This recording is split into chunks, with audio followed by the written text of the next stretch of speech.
Iran വീഴ്ചയിലേക്ക് എത്തി നിൽക്കുമ്പോൾ യുദ്ധം ജനങ്ങൾ കരുതുന്നതിലും വേഗം അവസാനിക്കുമെന്ന് നെതന്യാഹു.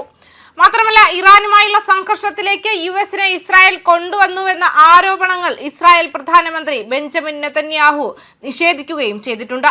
ഡൊണാൾഡ് ട്രംപിനോട് ആർക്കെങ്കിലും എന്ത് ചെയ്യണമെന്ന് പറയാൻ കഴിയുമോ എന്നും നെതന്യാഹു ചോദിച്ചു.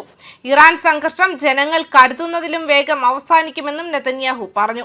ഹോർമുസ് അടയ്ക്കാനുള്ള ഇറാന്റെ ഏതൊരു ശ്രമവും പരാജയപ്പെടുത്തുമെന്നും നെതന്യാഹു വ്യക്തമാക്കിയിട്ടുണ്ട്. ഹോർമുസ് അടയ്ക്കുമെന്ന് പറഞ്ഞ് ഇറാൻ ലോകത്തെ ബ്ലാക്ക്മെയിൽ ചെയ്യുന്നത് വിലപ്പോകില്ലെന്നും അദ്ദേഹം വാർത്താ സമ്മേളനത്തിൽ അറിയിച്ചിട്ടുണ്ട്. കൂടാതെ 20 ദിവസത്തെ US-ഇസ്രായേൽ വ്യോമാക്രമണത്തിന് ശേഷം ഇറാന് യുറേനിയം സമ്പുഷ്ടമാക്കാനോ ബാലിസ്റ്റിക് മിസൈലുകൾ നിർമ്മിക്കാനോ ഉള്ള ശേഷി ഇല്ലാതായി.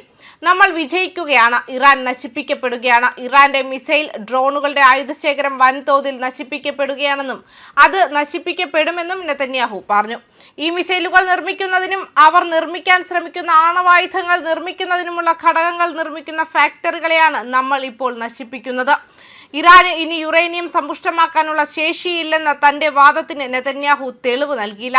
ഫെബ്രുവരി 28-ന് അമേരിക്കയും ഇസ്രായേലും ഇറാനെതിരെ വ്യോമാക്രമണം നടത്തിയതോടെ പരാജയപ്പെട്ട മധ്യസ്ഥ ചർച്ചകളുടെ കേന്ദ്രബിന്ദു ഇറാന്റെ ആണവ പദ്ധതിയായിരുന്നു.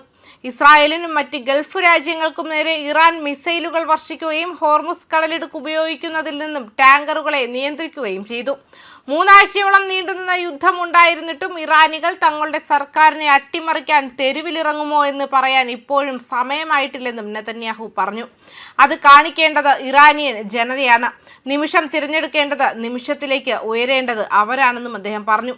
ഇതുവരെയുള്ള യുദ്ധം വ്യോമാക്രമണത്തിലൂടെയാണ് നടത്തിയതെങ്കിലും കരസേനയുടെ ഒരു ഘടകവും ഉണ്ടായിരിക്കണമെന്നും ഈ കരസേനാ ഘടകത്തിന് നിരവധി സാധ്യതകളുണ്ടെന്നും നെതന്യാഹു പറഞ്ഞു. അദ്ദേഹം അത് വിശദീകരിച്ചില്ല. അമേരിക്കയെ സംഘർഷത്തിലേക്ക് വലിച്ചിഴച്ചുവെന്ന ആരോപണവും നെതന്യാഹു നിഷേധിക്കുന്നുണ്ട്.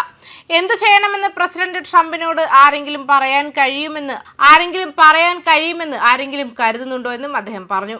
വ്യോമാക്രമണങ്ങളിലൂടെയാണ് ഇതുവരെ യുദ്ധം നടന്നതെങ്കിലും കരയിലൂടെയുള്ള പ്രവർത്തനങ്ങൾ ഒരു സാധ്യതയായി തുടരുമെന്നും നെതന്യാഹു അഭിപ്രായപ്പെട്ടു. ഈ ഘടകത്തിന് നിരവധി സാധ്യതകളുണ്ട്.